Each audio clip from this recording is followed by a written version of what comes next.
Good morning. Uh, Today, we are going to focus our attention on one of the most important poems written by Dilip Chitre, entitled Father Returning Home.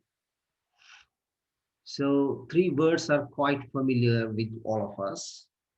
Father, we know very well about the father, the status of father in the family, the only earning source in the family. Returning home means maybe he is returning home from work, right? And home is the manifestation of, or a symbolic manifestation of peace, tranquility. But let's see what happens in the poem, what the poem is all about. The poem is very simple. Father Returning Home is composed by Dilip Chitre, and we know very well about Dilip Chitre. He is the most famous poet in the Indian literature. And this poem is an autobiographical poem. Autobiographical poem means where the personal pronoun I is used. I.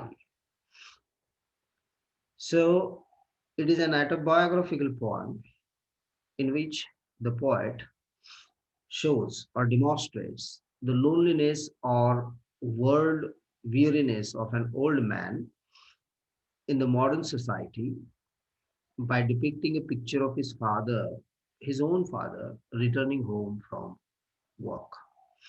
Dilip Chitre talks about his father. His father returns from home. His father returns home from work, and in this poem, the poet principally talks about loneliness. He talks about world weariness of an old man in the modern society. Three things are important. The first thing is loneliness. The second thing is the modern society and the world's weariness. So three factors need to be highlighted in this poem. This poem is nothing but a genuine record of his father, whose name is Purushottam Chitre, who is returning home from work. So the poem is a true account of the poet's father, Purushottam Chitre, whose life in 1957, when they moved from Baroda to Mumbai. They returned to Mumbai from Baroda. The poem is expressive of the poet's feelings for his father at a later stage. He realized how neglected and uncared for his father was, even after being the lone bread earner for the family.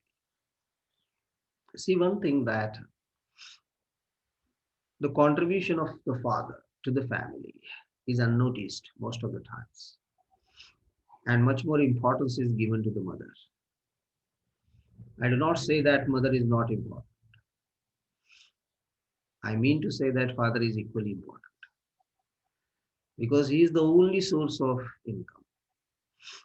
Just imagine the world without father and the problems that we may face in the absence of the father. But one thing is quite clear in this poem is that the poem is nothing but an exposition of the feelings of the poet about his father. He talks about the fact that how his father was neglected, uncared for in the modern society. Even after being the only source of income, even after being the only bread earner for the family. This is quite crucial in this regard. So here the poet has its own temperament, his own observation, his own analysis to talk about the situation. Sometimes the poem goes beyond its autobiographical signification. Its autobiographical significance. It is now an account of any old man who works very hard for his family, but still he leads a very boring and monotonous life. Monotonous is very boring, very tiresome life. This poem is nothing but a demonstration of the account of the old man who works very hard for the family. Okay, there are some people that they grow old, still they never stop working hard. They work for the family, but still they are not honored, they are not respected. Okay, maybe the generation is looking for a new generation. See, one thing, our focus is not on the past, it is on the future. So life is nothing but a mixture of all these three tenses, that is the past, present, and future. See, now we are in the present time, but we hardly look after or we hardly look at the past, which is no more with us. Okay, and our focus is on grandchildren, right, rather than grandparents. Okay, because the generation is looking at the future. It means everybody wants to know the future rather than the known past. The past is known to all of us. So, in this manner, here it is an account of the old man who works very hard for his family, but still he leads a very boring life, very monotonous life. Why monotonous? Because there is no one to take care of him, there is no one to look after him, to communicate with him, to know him very well, to know his emotions and feelings. There is nobody at home to look at his feelings and emotions. What exactly an old person knows? I am not an old man. That's why I'm not able to express what an old person may feel. So, an old person may be thinking of the fact that the people should give attention to him. Okay. The people should understand him very well. The people should communicate with him. The people should listen to him. The people should respect him. So maybe these are the common things that an old person may expect from the family. The poem consists of two stanzas of 12 lines each. There are two stanzas of 12 lines each. So this poem is in iambic pentameter. It is written in free verse with no particular meter or rhyme scheme followed. There is no rhyming scheme, no meter. It's written in free verse. And the lack of rhyme is symbolic of the poet's father's uncared for his life. So there is a lack of rhythm. So this rhythm is nothing but realistic portrayal of how his father is uncared, unnoticed, ignored, neglected most of the times. So the language in this poem is very simple, very easy to understand, and there are number of figurative speech, poetic devices like simile, symbolic expressions are mostly used by the poet in order to create its effects. So the poem is written in or composed in first person narrative, where the poet talks about his father who comes home from his work. And he is very interested to talk about what he does thereafter. So before we proceed further, it's very crucial to understand something about Dilip Chitre's span of life. His full name is Dilip Purushottam Chitre. This is the full name of the poet, whose span of life is 1938 up to 2008. Okay, this is his period, 1938, and the death is in 2008. He's a very famous, very well-known, notable Indian poet. He is a critic. He is also a filmmaker of the modern period. Dilip Chitre, you know that, you know the name. He's a painter as well, and he is known to all. And his father used to publish an important periodical, Abhiruchi, right? Abhiruchi is a magazine, it's a periodical, and perhaps it had a great influence upon his career. Dilip Chitre he went on to publish one named, that is Shabda, right? Along with Arun Kolatkar and Ramesh Samarth, along with these two personalities, that is Arun Kolatkar and Ramesh Samarth. You know, Arun Kolatkar means whenever we talk about Arun Kolatkar, we remember Jejuri, right? So Kolhapur is known for two things, that is Jejuri and Kolhapuri chappals. It is generally said like that.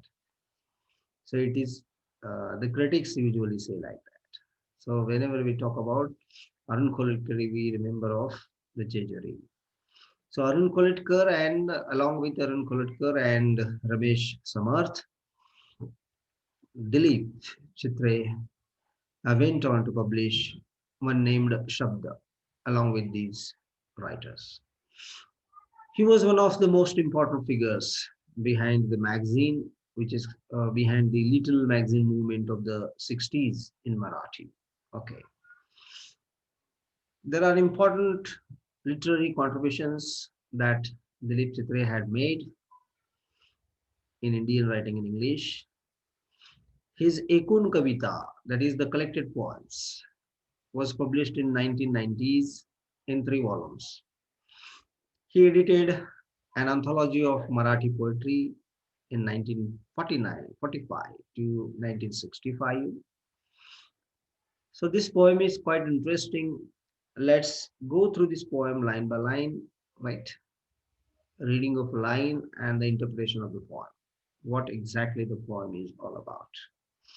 We have some glimpses of the poem, but it's very crucial to understand the connotative meaning, the sense of the poetry rather than the superficial or the denotations that are quite superficially made.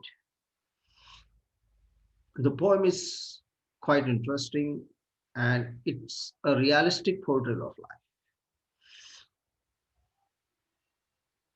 If I ask you a question about your father, what he is doing, how his work, so you can explain more effectively and realistically than others. Because you know about your father, what he is doing for the family, what he is, and what respect he gains in the family, and what is expected to receive the respect from the family. There are many uh, things. This is the story that goes on in every family. In every family, this is quite similar. So let's go through this poem line by line and interpret it in depth. My father travels on the late evening train. See, this is a line. What does it indicate? Here the poet talks about his own father. That's why he says, my father travels on. Yes, he is talking about travel. He's in his traveling. On the late evening train. Okay. So there are few things that are quite clear in this first line, that his father is working outside, right? Right. His father is working outside and he travels by train and he is late. It's the evening time. Okay. So the poem begins with the speaker's description of his father's traveling home. The poet talks about how his father travels home from work. So his father is traveling in a late evening train after finishing his work for the day. What it means? It means that his father works outside. He has completed his work. Now he is traveling in a late evening train. He is coming home. Late evening train symbolizes how long the father works for his family, and it regularly gets late, that late for him to return. This is not the first time he is late, right?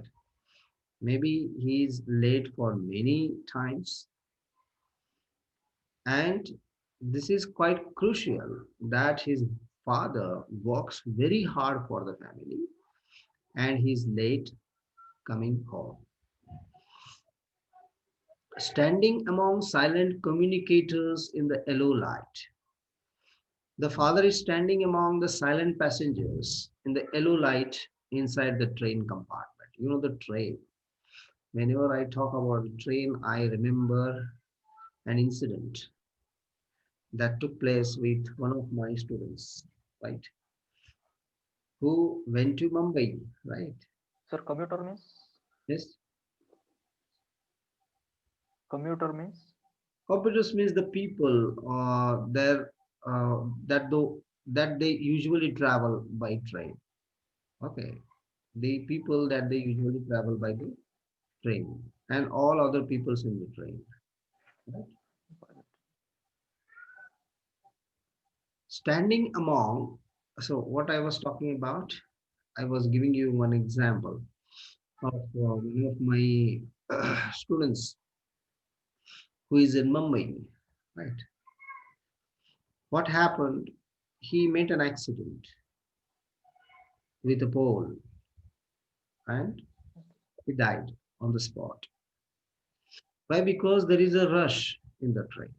Train means it's not a simple thing to travel by train. Traveling by train, one needs courage, right? One needs courage to travel by train. So while traveling by train, what happens? Many people are there that they are very reluctant to talk to you, right? They think of their own scheduled work. Their time is, they think of their scheduled work and they're busy. Their life is quite hectic. So here the father is standing among the silent passengers in the yellow light inside the train compartment, right? What happens? He is traveling through the train. This line shows that indicative of his sufferings during the journey. After working so hard, his father is returning home, standing on the footboard as he doesn't get a seat there to relax. It's not possible to get the seat every time in the train. Is it possible? No. It's not possible to get the seat every time in the bus and usually in the train. So he's standing. That's why he didn't get any place to sit. The silent commuters are not friendly enough to conserve with him or among themselves. So the people in the train, they are not so much interested to talk to him, and even he is not also talking to them. All are silent because they are in a great hurry to reach home. Maybe they are very tired and they want to reach home as early as possible. And the yellow light is not the best thing either to promote any cheerfulness. So this yellow light also demonstrates the melancholy or the monotonous nature of life, right? Uh, and it never symbolizes cheerfulness. This is nothing but the intensity of the poet's agony, and mostly it makes his journey quite monotonous. Why? Because these things are quite habitual in a train. Okay, so most of the times, what happens? It depends on our own thinking, how we think about the situations, right? It depends on our own mind or the setup of our mind. So this is quite clear in this regard. Suburbs slide past his unseeing eyes. The suburbs are sliding past the moving train. The train is now moving past. And the poet's father has no intention to look at those. He is unmoved by these scenes because scenes are quite the same. There is no novelty, newness in the scenes that he looks outside the window. Okay. He has seen many a times and finds nothing new or interesting. He finds no interest to look outside, right? Because all are the same things that he can perceive outside. The landscapes are going faster, sliding landscapes, and all these things uh, gives a sense of monotony. So this is quite so similar experience which we also experience most of the times. So everything was quite natural. So that's why he finds no interest in that. Everything seems to be very not so new. That's why he finds no interest in that. His shirt and pants are soggy, and his black raincoat stained with mud, and his bag stuffed with books is falling apart. See his condition now, which is expressed very clearly in these lines. The poet makes us know the fact that one thing is that it was a rainy day, right? It was a monsoon time. And he talks about the dress that his father put on. So, in this regard, I would like to tell you one of the poems. I forgot the name of the poem and the poet also, the title of the poem and the poet also, but I know the content that is important for me. What was it? There is a person, there is a gentleman, right? And he had everything with him. He's impeccably dressed, right? He had everything, car, bungalow, and all these things. He changes his car as per the color of his shirt, right? Suppose he puts on a red shirt, the color of the car is red. Suppose he puts on green shirt, the color of the car will be green, right? Like that. His life is highly sophisticated and he is very happy in his life. He had no tension at all. There are very few rich people that they respect the poor, and he is one of them.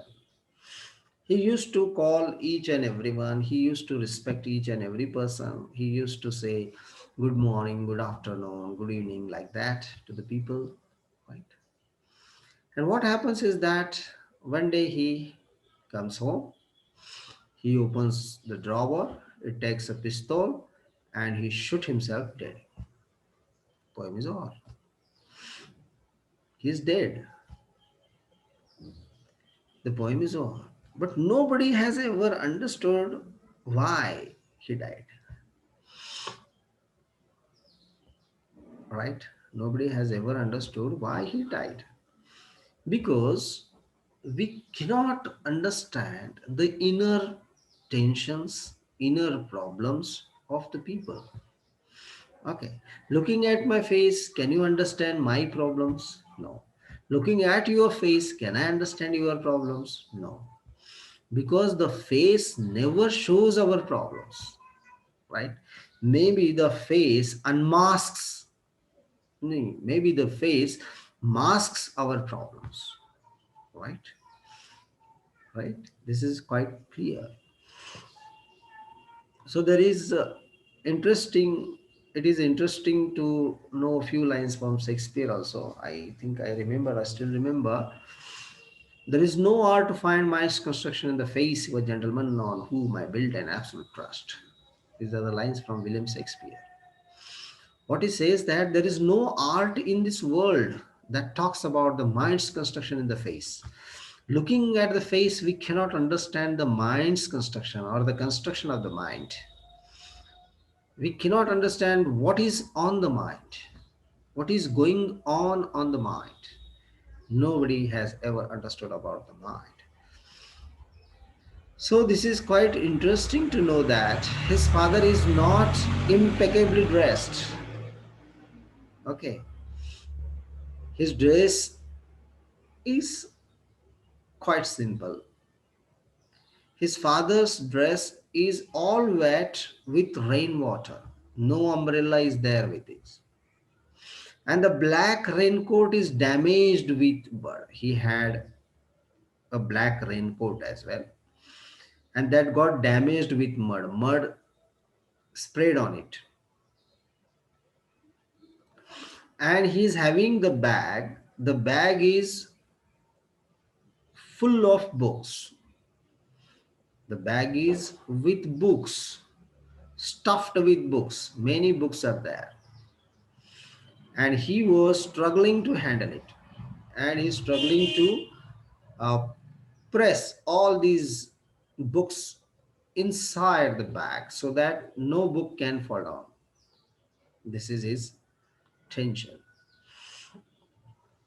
So these lines are quite important because it talks about the difficulties that the poet's father has to face during his journey. It gets even worse in the rainy season. Here the poet is talking about the black raincoat might indicate the lack of color in his life, in his dull life. How is the life of the father? His life has become very dull, and black raincoat symbolizes the lack of color in his life. Again, his bag is full of books. This also shows one thing that he is literate, he is educated, he is a scholarly person. Not that unimportant that one would think from his ordinary routine journey. So here the poet talks about his ordinary routine life. His eyes dimmed by age fade homeward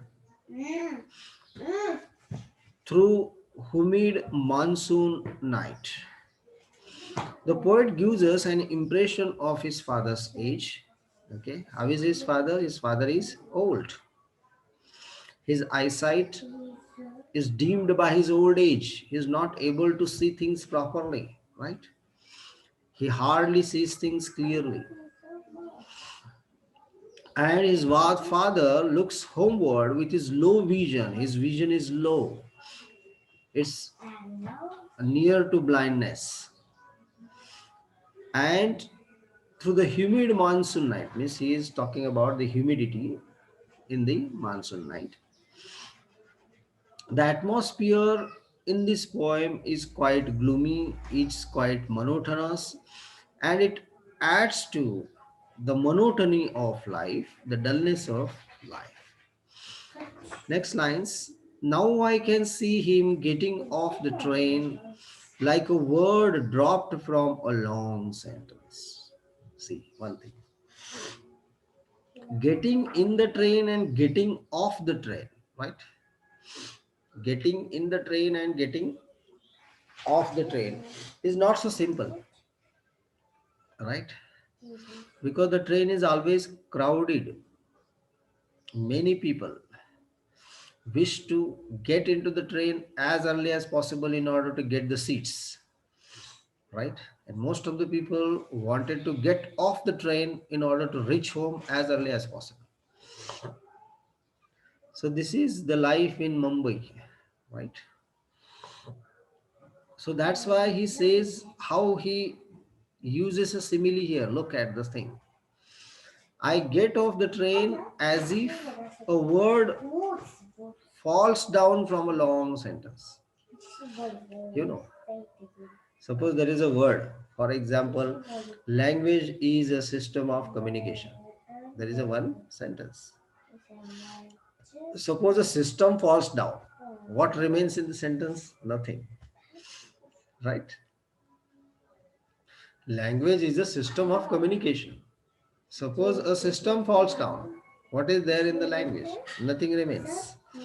In the same fashion, one thing is quite clear that I get off the train as if a word falls down from a long sentence. Suppose there is a very long sentence, and from the long sentence, one of the words falls down on the ground. And in the same way, I also get off the train like a word. Here he uses a simile, a figure of speech. The poet's father gets down from the train. Dilip Chitre uses a fine simile here as he compares his father to an unimportant word in a long sentence. So here he says that his father is like an unimportant word in a long sentence. Suppose if we remove some unimportant words from a long sentence, the sentence is not affected as far as its semantic concern is taken into deeper consideration, right? This is quite important because he compares his father to an unimportant word in a sentence. This is quite unique. He says that his father gets down just like a word dropped from a long sentence. Dilip Chitre shows how unimportant his father is to the crowd in the train. See, one thing is quite clear that the train is crowded, right? The train is crowded. And what about the status of the people that they travel in the train? Their status is quite unimportant, trivial. They are not so important. They are like unimportant words in a long sentence that they get dropped themselves in order to reach home as early as possible. It does not really make any difference whether he got down or not. Okay. Because train is going on and on. It never stops. Here we have to remember our own platforms and get down. Okay. Is there anyone who will tell you that this is your home, you please get down? Nobody will guide you. You are the guide of your own destiny here. So he is not relevant to the rest of the world. So this is the reason how the routine life is felt to the author, to the poet. He hurries across the length of the grey platform, crosses the railway line, enters the lane. His chappals are sticky with mud, but he hurries onward. After getting off the train, the father hurries towards home. Okay. He got down from the train and he came home. He crosses the grey platform and the railway line and finally enters the lane. Right? He comes home. His sticky with muddy chappals can't prevent him hurrying onward. See, one more hindrance that the poet is talking about in this poem, that is, his chappal is sticky with mud. There is a mud on his chappal, and that makes him not to walk fast, right? Again, he finds difficulties in walking faster to home. The poet has used the word hurries twice to bring in a sense of escapism from the dull, humid atmosphere. The poet wants to escape himself from such situation. He wants to go home as early as possible. He wants to go home. He wants to get rid of the muddy streets and the grey platform, and where no one would care for him. Ashu, he just wants some solace at his own home. Okay. He just wants the solace at his own home. Home again. I see him drinking weak tea, eating a stale chapati, reading a book.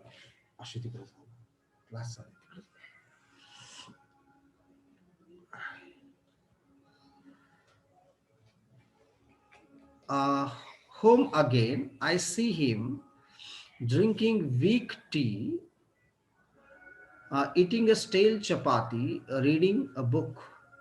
The second stanza of the poem, Father Returning Home, begins here. In this stanza, the poet depicts the isolation of his father in his own home.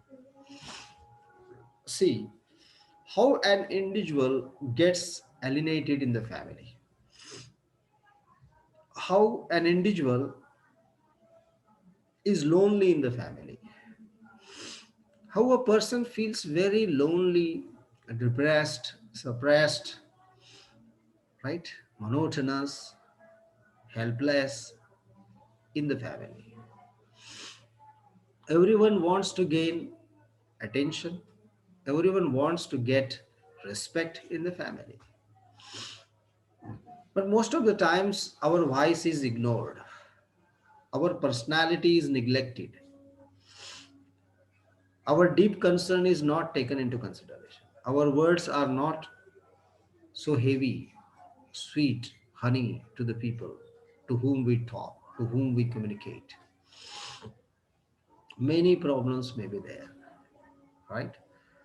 So, in this context, what is important here is the poet sees his father reach home again like the other day. This is not a new thing for the father to reach home. This is a regular activity. He comes home, then he sees him drink weak tea and eat a stale chapati. What he is having? Weak tea, not so strong tea, right? And chapati is not fresh, it is stale. The poet hints at how nobody cares for him and even at home. See, here at home also he is not respected because he wants to gain the attention of the people. The man does not have any complaint with his tea food. He is used to it. This is the habitual activity. He is not saying anything to the maker of the tea. Says that the tea is not good, the food is not fresh, right? They are not talking like that. As we see, he rather concentrates on reading a book while having his tea, right? While having tea, he is reading a book. This is his habitual action. And he gives off and expecting more care from his family members. And see one thing, this is my own philosophy about life, that if you expect many things from the family and it doesn't happen, then we become very sad.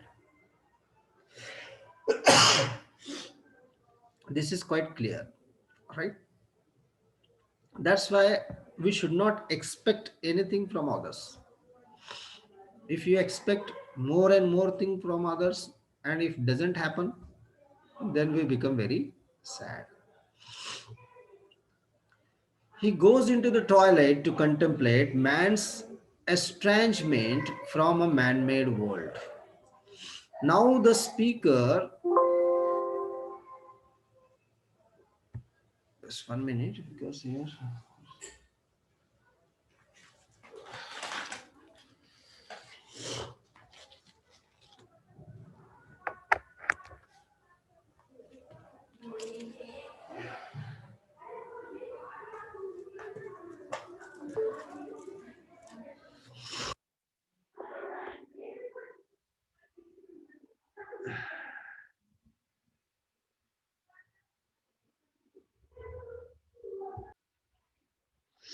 So where were we?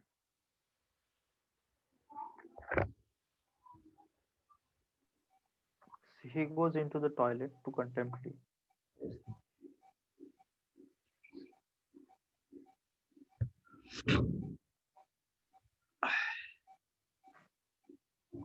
Yes.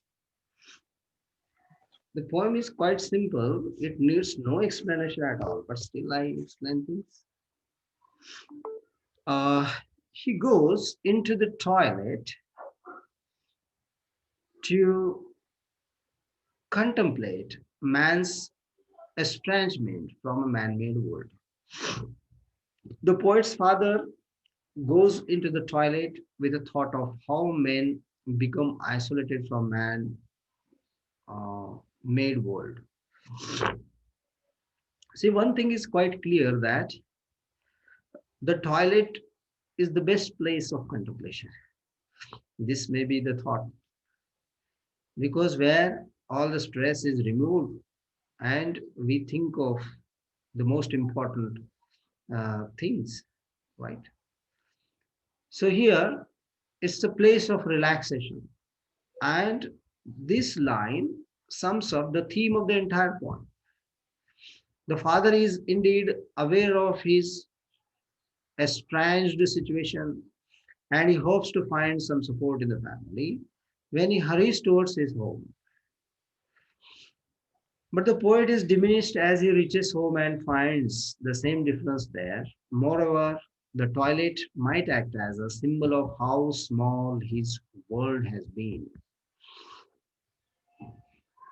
The world is quite tiny for the father, and here is the toilet that has become the source of relaxation, right? The toilet seems to be the only place the man has to go to contemplate over his loneliness. He is not lonely. He is thinking over it in depth, as we know all these things.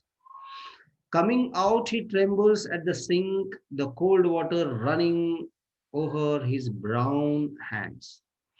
His hands are brown. Look at the colors. See how minutely the observation has been made. The father comes home from the toilet and he washes his hands at the wash machine. And the speaker observes him trembling at the sink when cold water was running down from his brown hands. The cold water is running down from his brown hands.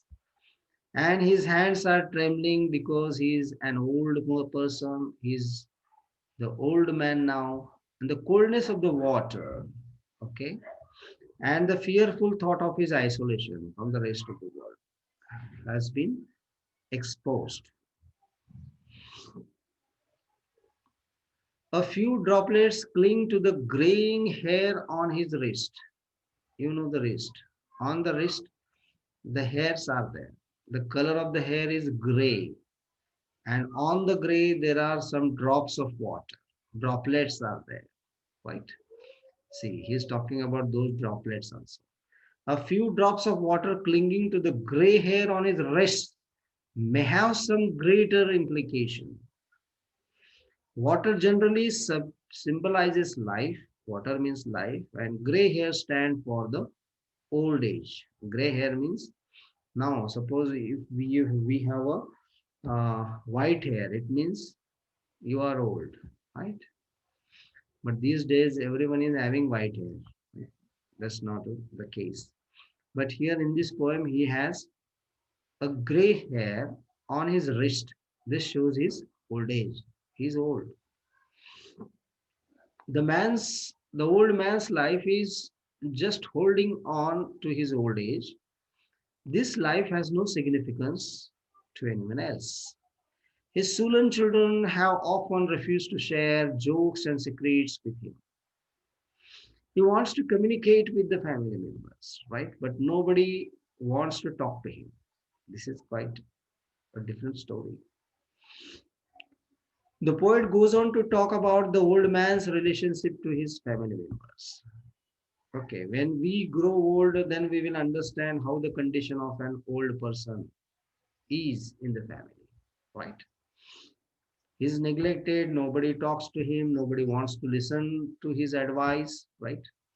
An old person always wants to give advice to the people, right? And the new generation does not want to listen to the old advice, and they think that they know everything, and they want it to be in the stream of new life. His bad tempered children refuse to share jokes and secrets with him. That's why nobody wants to share or cut jokes, right? And talk secrets with him. They don't want to share a close and friendly association with their father. Rather, they regard him as an outdated, unwanted burden, though he seems to be the only earning source for the family. Who generates income in the family? It's the father. It's the father who earns money for the family.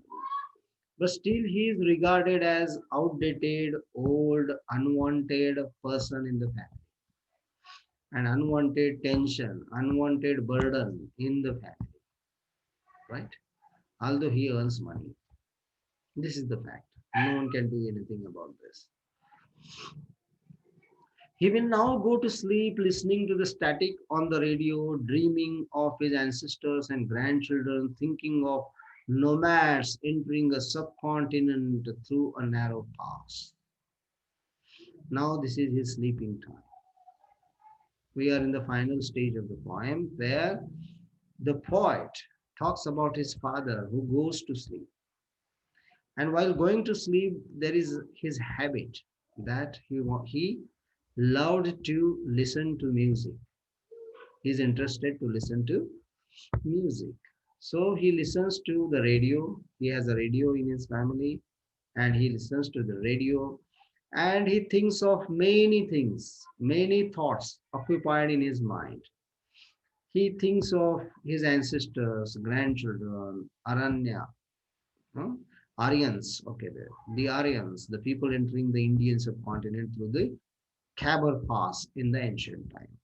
So he talks about the in the ancient past how the uh, Aryans, the people, entered in the Indian subcontinent through the pass. Which is the pass? Pass is the Khyber Pass. So here the sound of the radio is also static, right? It's very noisy, and this gives reference to the plight and predicament of an old man. This gives the reference to the miserable condition of the old man, the pitiable condition of the old man, right? Still, he never stops dreaming, hoping, right? He dreams of his ancestors, grandchildren, and that gives a very different impression in the poem, right? So the poet talks about the solace in thinking about his past and future generation. See, every man who comes in this life wants to do something great to others. So it is an attempt to escape from his mundane routine life devoid of human contact. His thought of the Aryans may indicate that he is thinking of how the society has changed since the ancient times. Maybe he is thinking of the whole society, the radical changes made in the society, how the society became modern from ancient days. He's thinking about the history, the historical changes, the geographical changes, the social changes, economical changes, industrial changes, globalizations, industrializations, and many aspects. And his mind is crowded with many thoughts, not a single one. And how the modern society has become so different from the world he lived in. So the modern world has no place for the elderly people. He says that there is no respect in the modern time. Nobody loves the elderly people. No one think about their loneliness or care for them. So in this fashion, the poem comes to an end wherein the poet Dilip Chitre talks about his father in this poem, father returning home. And in this poem, Dilip Chitre specifically, or he gives much more importance to an old person, okay, and he talks about his deep concern that how these old people are being neglected in the society, in the family. Undoubtedly, the message is very strong, which has been very well expressed and delivered by the poet in this poem. So the poem gives a lot of respect to the old people, and they wanted the readers to respect them more because they are the source of income, the source of pleasure, the source of everything that the family demands, and the popularity that the poet has got through this poem is quite immense and noteworthy.